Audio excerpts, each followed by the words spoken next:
TG Plus News edizione di Venezia, buonasera. Apriamo il nostro notiziario con la cronaca.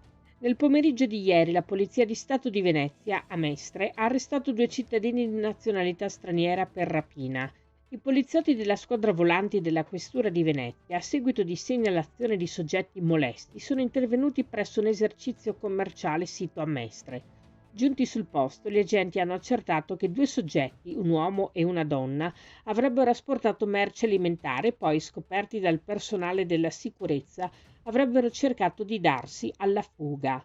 Nello specifico l'uomo, con diversi precedenti di polizia, nel tentativo di fuggire avrebbe sferrato alcuni pugni contro il personale della sicurezza, mentre la donna, approfittando del momento di confusione, avrebbe cercato di defilarsi.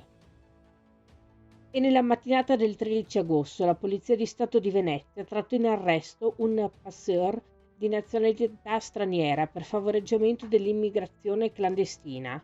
Una pattuglia della Polizia Stradale di San Donà di Piave, nell'ambito delle ordinarie attività di vigilanza autostradale lungo la 4, intensificate nel periodo estivo, ha fermato alla barriera di Venezia Est un veicolo con targa italiana.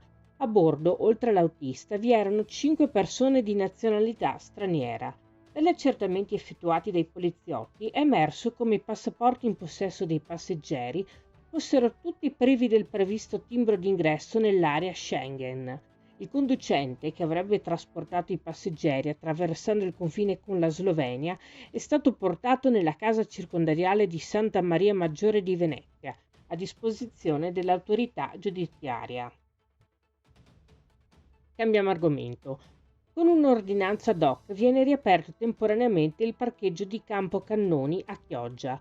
Continuano le verifiche da parte dei tecnici del comune, ha spiegato Mauro Armelau, sindaco di Chioggia, per arrivare alla configurazione della viabilità che garantisca il regolare passaggio dei bus di linea.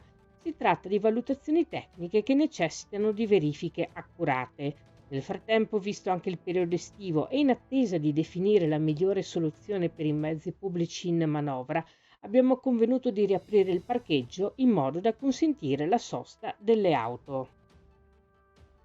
Passiamo al meteo. In considerazione delle previsioni meteo per le prossime ore, si comunica che è aperta la sala operativa della Protezione Civile del Veneto a Marghera, per seguire ora per ora l'evolversi della situazione.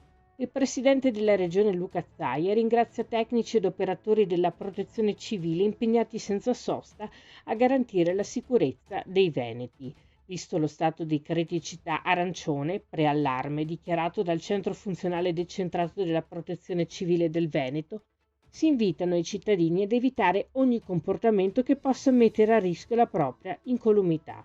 Questa era la nostra ultima notizia. Grazie per averci seguiti. Arrivederci.